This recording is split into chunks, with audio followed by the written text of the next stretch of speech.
சிறகடிக்க ஆசை சீரியலில் டுடே எபிசோடில் நம்ம ரோகிணி இருந்துட்டு எதுக்காக மனோஜ் இப்படியெல்லாம் பண்ணிக்கிட்டு இருக்க, நான் பண்ணுறதுல என்ன தப்பு இருக்குது, நான் இப்படி ஆனது காரணமே நீ மட்டும்தான், நான் என்ன பண்ணேன், நானா ஒன்று ஆஃபீஸ் போட சொன்னேன், இல்லை உனக்கு பிஏவை தான் அப்பாயின்மெண்ட் பண்ண சொன்னேன்னா, நீ தானே எல்லாத்துலேயும் முந்திரி கூட்டமாய் போய் முந்திக்கிட்டு இந்த வேலையெல்லாம் நீ தானே பண்ணி வச்சிருக்க. ஒரு பிஸ்னஸ் ஆரம்பிச்சோன்னா லாப நஷ்டம் எல்லாத்தையும் யோசிக்கணும். நீ தான் எடுத்தவங்க கவுத்தவொன்று பிஸ்னஸ்க்காக இதெல்லாம் பண்ணுறேன்னு சொல்லி இந்த நிலமையில கொண்டு வந்து நிப்பாட்டியிருக்க. நான் என்ன பண்ணேன், பிஸ்னஸ் டெவலப்மெண்ட்டுக்காக தான் நான் இதெல்லாம் பண்ணேன். ஆனால் என்னை இப்படி பண்ண வச்சது நீ தானே, பெரிய ஆர்டரு அது இதுன்னு சொல்லி என்னை இந்த அளவுக்கு கடங்காரனா கொண்டு வந்து நிப்பாட்டினதே நீ மட்டும்தான் அப்படின்ற மாதிரியே சொல்லிடுறாங்க. அந்த முத்துக்கு எதானா ஒன்றுனா அப்பா எல்லாத்தையும் தூக்கி கொடுத்துருவாரு. ஆனால் இப்போ எனக்கு ஒன்றுனா இப்படி அம்பு ஒன்று எல்லாத்தையும் விட்டுட்டு அவர் பாட்டுக்கு போயிடுவார். இதுக்கு சொத்தை பிரித்து கொடுக்கக்கூடாதுன்னு தான் இது எல்லாத்தையுமே பண்ணிக்கிட்டு இருக்காங்க. ஏதோ ஒன்று பிரித்து கொடுத்தா அது வித்தாவது நான் என் கடனை கட்டுவேன். ஆனால் இப்போ என்ன பண்ணுறதுன்னு எனக்கு ஒன்றுமே புரியல. எல்லா பிரச்சனையும் காரணம் நீ தான். நீயே என்னடா உங்கள் அம்மா மாதிரியே பேசிக்கிட்டு இருக்க. எங்கள் அம்மா பேசுகிற மாதிரி பேசாமல் வேற எப்படி பேசுவாங்களாம். நீ என்னை இந்த நிலைமைக்கு கொண்டு வந்து விட்டுட்டு இல்லை அப்படின்ற மாதிரி ரொம்பவே கோவப்படுறாங்க. அதுக்கடுத்து தான் நம்ம ரோகிணி இருந்துட்டு மனோஜ் பேசுனதெல்லாம் கேட்டோன்னு ரொம்பவே ஷாக்கில் இருக்காங்க. அதுக்கடுத்து தான் வந்து பார்த்தீங்கன்னா நம்ம முத்துவும் மீனாவும் நேராக பரசுராமனோட வீட்டுக்கு போகிறாங்க. முத்து நடு ரோட்டில் மீனாவை நிப்பாட்டிட்டு நீ பரசுராமன் அக்களோட வீட்டுக்கு போ, அங்கே அவரை நடந்துக்கிற விதத்தெல்லாம் எனக்கு ஃபோன் பண்ணி சொல்லு, மற்றதெல்லாம் நான் பார்த்துக்கிறேன். கண்டிப்பாக அப்போ ஒரு முடிவு எடுத்தாருன்னா பரசுராம அங்கிளுக்கு தெரியாமல் எதுவுமே பண்ண மாட்டார். அதை வச்சு தான் நான் சொல்கிறேன், அவர் கண்டிப்பாக இங்கே இருக்கணும், இல்லை அவர் இருக்கிற இடம் இவருக்கு தெரிஞ்சிருக்கணும் அப்படின்ற மாதிரி சொல்லிடுறாங்க. சரிங்க, இவ்வளோ விஷயம் தெரிஞ்சு வச்சுருக்கீங்களே, வாங்க நீங்களும், நான் வந்தால் சரியாக வராது, நீ மட்டும் போயிட்டு வா அப்படின்ற மாதிரியே சொல்லிடுறாங்க. என்னவோ ஒன்று என்னென்னமோ சொல்லிக்கிட்டு இருக்கீங்க, எனக்கு என்ன மாமா கிடைச்சா போதும் அப்படின்ற மாதிரி நம்ம மீனை வந்து சொல்லிக்கிட்டு நேராக பரசுராமனோட வீட்டுக்கு போகிறாங்க. அங்கே பரசுராமன் இருந்துட்டு அண்ணாமலை கிட்ட அவ்வளோதான் சமையலெல்லாம் ஆயிடுச்சு, நான் இன்னும் கொஞ்ச நேரத்தில் கிளம்பிடுவேன் அப்படின்ற மாதிரி வந்து சொல்லிடுறாங்க. மீனாவை பார்த்த உடனே பரசு இருந்துட்டு சரிங்கப்பா, ஓ அப்படியா, சரி நான் வச்சிடுறேன், நான் இன்னும் கொஞ்சம் நேரத்தில் ஆஃபீஸ்க்கு வந்துடுவேன் அப்படின்ற மாதிரி சொல்லிடுறாங்க. அதுக்கு அடுத்து தான் வந்து பார்த்திங்கன்னா வாபா மீனா எப்பம்மா வந்த, நீ மட்டும் தனியாவா வந்த, முத்து வரலையா அப்படின்னு சொல்லிட்டு கேட்கவும், இல்லை அங்கிள் அவர் வரலை, நீங்கள் எப்படி இருக்கீங்க அப்படின்னு சொல்லிட்டு கேட்கவும், நடந்த எல்லா விஷயத்தையும் முத்து ஃபோன் பண்ணி சொன்னாமா. கேட்கவே மனசு ரொம்ப கஷ்டமாக போயிடுச்சு. அண்ணாமலை கண்டிப்பாக ஒரு நாள் திரும்பி வருவான், நீங்கள் யாரும் எதை நினச்சும் வருத்தப்படாதீங்க அப்படின்ற மாதிரி நம்ம பரிசு வந்து சொல்லிடுறாங்க. மாமா தான் எங்களுக்கு எல்லாமே அப்படின்ற மாதிரி சொல்லிடுறாங்க. அவன் இருக்கிற போது யாருக்கும் எந்த அருமையும் தெரியல. விஜயாவும் கூட அவன் என்ன சொன்னாலையும் பேசுறதோட சரி, ஆனால் அவனை ஒரு மனுஷனை கூட மதிக்க மாட்டான்டா. எல்லாருக்கிட்டேயும் அவர் இந்த வேலை செஞ்சாருன்னு சொல்லி ரொம்பவே தப்பாக பேசுவா. ஆனால் இன்னைக்கு அண்ணாமலை இல்லைன்னு உடனே நான் கண்ணீர் விட்டு அழுந்துக்கிட்டு இருக்காளா அப்படின்ற மாதிரி ரொம்பவே பேசிக்கிட்டு இருக்காங்க. சரிம்மா, நீங்கள் யாரும் எதுக்காகவும் பயப்படாதீங்க, கூடிய சீக்கிரமாகவே அண்ணாமலை வீட்டுக்கு திரும்பி வந்துடுவான், எல்லா பிரச்சனையும் முடிஞ்சதுன்னா அவனே திரும்பி வந்துட்டு போகிறான் அப்படின்ற மாதிரி வந்து சொல்லிக்கிட்டு இருக்காங்க. என்னமோ போங்க அங்கிள், மாமா இல்லாமல் வீடாகவே இல்லை, எல்லாரும் ஆளுக்கு ஒரு பக்கமாக தேடிக்கிட்டு இருக்காங்க. மாமா இல்லாமல் எல்லாரும் ரொம்ப வருத்தத்தில் இருக்காங்க. ஆனால் அத்தை வந்து அழுந்துக்கிட்டே இருக்காங்க. அவங்கள பார்க்கவே ரொம்ப கஷ்டமாக இருக்குது. மாமாவோட பேச்சை மீறினோன்னு எங்கள் யாருக்கும் எந்த எண்ணமும் கிடையாது, அவரை மதித்து தான் நாங்கள் எல்லாருமே நடந்துக்கிட்டு இருக்கோம்.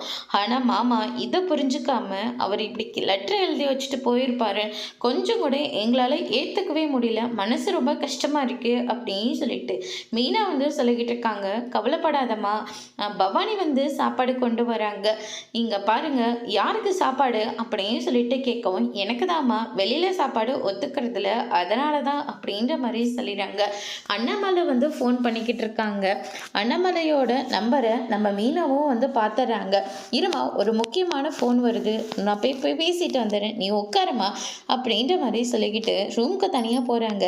அண்ணாமலை அண்ணாமலை சொல்லுப்பா, மீனா தான் இங்கே வந்திருக்கு, உன்னை பற்றி விசாரிக்குதுப்பா. நான் எதுவும் சொல்லலை, சொல்லவோ மாட்டேன்ப்பா. உன் பேச்சை நான் என்னைக்கு மீறியிருக்கேன் அப்படின்ற மாதிரி வந்து சொல்லிடுறாங்க. மீனா எப்படி எப்படியோ பேசி கேட்குவாங்க. ஆனால் நான் இருக்கிற இடத்த மட்டும் நீ சொல்லிடாத அப்படின்ற மாதிரி சொல்லிடுறாங்க. அதுக்கடுத்து தான் வந்து பார்த்திங்கன்னா பவானி இருந்துட்டு, அக்கா உட்காருங்க, நான் போய் தண்ணி எடுத்துகிட்டு வரேன் அப்படின்ற மாதிரி சொல்லிட்டு போகிறாங்க. மீனா இருந்துட்டு கொஞ்ச நேரத்துக்கு முன்னாடி கூட அங்கிள் கேரியர் கட்டியிருக்காரு. என்ன இதுன்னு கேட்டதுக்கு, நான் வெளியில் போகிறேன், எனக்கு சாப்பாடு தேவைப்படுது, கடை சாப்பாடு ஒத்துக்க மாட்டேன்ற மாதிரி சொல்கிறாரு. எனக்கு என்னமோ இதிலெல்லாம் நம்பிக்கை இல்லை, மாமா இருக்கிற இடம் இவருக்கு தெரிஞ்சிருக்க போல இருக்கு அப்படின்ற மாதிரி சொல்லிடுறாங்க. எனக்கும் இந்த அங்கிள் மேலே தான் டவுட்டாக இருந்தது, இப்போ நீ கன்ஃபார்மே பண்ணிட்ட அப்படின்னு சொல்லிட்டு நம்ம முத்து வந்து சொல்லிடுறாங்க. அதுக்கு அடுத்து தான் வந்து பார்த்திங்கன்னா ஃப்ரெண்டு தாம்மா கால் பண்ணாங்க, ஆஃபீஸில் கொஞ்சம் வேலை இருக்கா, நான் போய் அதை முடிச்சுட்டு வந்துடுறேன், நீ பார்த்துக்கோமா அப்படின்ற மாதிரி சொல்லிடுறாங்க. சரிங்க அங்கிள், அப்படின்னா நானும் கொஞ்சம் கிளம்புறேன், எனக்கும் வேலை இருக்குது. அக்கா இருங்க சாப்பிட்டுட்டு போகலாம். இல்லைப்பா நான் கிளம்புறேன் அப்படின்னு சொல்லிட்டு மீனாவும் அங்கேருந்து கிளம்புறாங்க. பரசு இருந்துட்டு ஒரு ஆட்டோவை பிடிச்சிக்கிட்டு நேராக போகிறாங்க. முத்து இருந்துட்டு மீனாவை ஆட்டோ ஏற்றி அனுப்பிட்டு அவர் வந்து பரசுவை வந்து ஃபாலோ பண்ணிகிட்டே பின்னாடி போகிறாங்க. அண்ணாமலை இருந்துட்டு பரசுக்கு ஃபோன் பண்ணி, நீ இப்போதைக்கு இங்கே வராத, உன் பின்னாடி ஒரு வண்டி ஒன்று துரத்திட்டு வரும் அப்படின்ற மாதிரி சொல்கிறாங்க. ஏன்னா முத்து உன்னை ஃபாலோ பண்ணிட்டு வந்துட்டுருக்கான்னு நான் சொல்கிறேன். எப்படி அண்ணாமலை இவ்வளோ கரெக்டாக கெஸ் பண்ண? முத்து நான் வளர்த்த பையன், எனக்கு தெரியாதா அவன் எப்படின்னு? அவங்க எல்லாருமே என்னை தேடுவாங்கன்னு எனக்கு நல்லாவே தெரியும். அதனால தான் நான் சொல்கிறேன், முத்து வந்து சாதாரணமாக எடை போடாத அப்படின்ற மாதிரி சொல்லிடுறாங்க. உனக்கு சாப்பாடு சாப்பாடு தானே, அதெல்லாம் நான் பார்த்துக்கிறேன், நீ இங்கே வராத அப்படின்ற மாதிரி சொல்லிடுறாங்க. சரிப்பா உன் பேச்சை நான் என்னைக்கு மீறி இருக்கேன் அப்படின்னு சொல்லிட்டு ஆட்டோக்காரரை ஒரு பக்கமாக வண்டியை நிப்பாட்ட சொல்கிறாங்க. நீ சாப்பிட்டியாப்பா அப்படின்னு சொல்லிட்டு கேட்கவும், இன்னும் இல்லை சார், செட்டுக்கு போய் தான் சாப்பிட்ணும். சரி இதில் சாப்பாடு இருக்கு, ஃப்ரெண்டுக்காக எடுத்துகிட்டு போனேன், அவங்க வேண்டான்னு சொல்லிட்டாங்க, அதனால் நீ சாப்பிட்டுக்கோப்பா அப்படின்ற மாதிரி சொல்லிடுறாங்க. ரொம்ப தேங்க்ஸ், பக்கத்தில் தான் செட்டு இருக்குது, நம்ம போகலாமா அப்படின்னு சொல்லிட்டு அந்த இடத்துக்கு போகிறாங்க. பின்னாடியே முத்துவும் போகிறாரு. பரசு இருந்துட்டு ஆட்டோவில் வெயிட் பண்ணிட்டு இருக்கிற போது முத்து வந்து நிற்கிறாங்க. வாப்பா முத்து, நீ எங்கப்பா இவ்வளோ தூரம்? மீனாவும் இப்போ தான்ப்பா வீட்டுக்கு வந்துச்சு. எல்லாமே எனக்கு தெரியும் அங்கிள், அப்பா எங்கே இருக்காங்கன்னு தெரியும், நீங்கள் அப்பாவுக்காக தான் சாப்பாடு எடுத்துகிட்டு போகிறீங்கன்னு தெரியும். அப்பா தான் அவர் இருக்கிற இடம் எனக்கு தெரியக்கூடாதுன்னு உங்களை சாப்பாடு வேண்டான்னு சொன்னாருன்னு எனக்கு தெரியும். அதனால தான் சாப்பாட்டை வந்து இந்த மாதிரி டிரைவருக்கு கொடுத்துட்டீங்க அப்படின்ற மாதிரி நம்ம முத்து வந்து சொல்லிடுறாங்க. அதுக்கு அடுத்ததான் வந்து பார்த்தீங்கன்னா, அது வந்துப்பா இல்லை அங்கிள் எல்லாமே எனக்கு தெரியும், ஆனால் அப்பா கிட்ட இது ஒரே ஒரு விஷயத்த மட்டும் சொல்லுங்கள், எந்த கொடியை நான் விட்டனோ அதே கொடியை அவர் வர்ற வரைக்கும் நான் தொடுவேன்னு நீங்கள் சொல்லுங்கள், அவர் வந்ததுக்கப்புறமா தான் அதை நான் நிப்பாட்டவே போகிறேன் அப்படின்னு சொல்லிட்டு முத்து வந்து சொல்லிடுறாங்க. இதை கேட்டோன்னே பரசு வந்து ரொம்பவே ஷாக் ஆகுறாங்க. அதுக்கு அடுத்ததாக வந்து பார்த்தீங்கன்னா ரோகிணி இருந்துட்டு மகேஷ் கிட்டேயும் வித்யா கிட்டேயும் நடந்த எல்லா விஷயத்தையும் சொல்லிடுறாங்க. இவ டென்ஷனாக இருந்தால் தான் இப்படியெல்லாம் நடந்துக்கிட்டே இருப்பா அப்படின்ற மாதிரி வித்யா வந்து கிண்டல் பண்ணிக்கிட்டு இருக்காங்க. மனோஜும் நான் தான் எல்லா பிரச்சனைக்கும் காரணம்னு சொல்றான். நான் எப்படி காரணமா இருக்க முடியும்? அந்த வீட்டில் பிரச்சனைன்னு ஒன்று வருதுன்னா அது உன்னால மட்டும்தான்டி அப்படின்ற மாதிரி சொல்லிடுறாங்க. என் ஆண்டியும் என்னை சும்மாவே விட மாட்டாங்க, பேசி பேசியே என்னை கொல்லுவாங்க அப்படின்ற மாதிரி சொல்லிடுறாங்க. எனக்கு என் ஹஸ்பண்ட் வந்து தூக்கம் வரலன்னு சொல்லிட்டு தூக்க மாத்திரை போட்டுப்பாரு, அதனால் அந்த மாத்திரையை நான் கொடுக்குறேன், அதனால் உங்கள் ஆன்ட்டிக்கு வந்து நீ அதை இடித்து கொடுத்துடு, எதுலையாவது கலந்து கொடுத்துரு அப்படின்ற மாதிரி சொல்லிடுறாங்க. சூப்பர் ஐடியா அப்படின்னு சொல்லிட்டு ரோகிணி அந்த டேப்லெட்டை வாங்கிட்டு நேராக வீட்டுக்கு போகிறாங்க. ரவி வீட்டுக்கு வர்றாரு.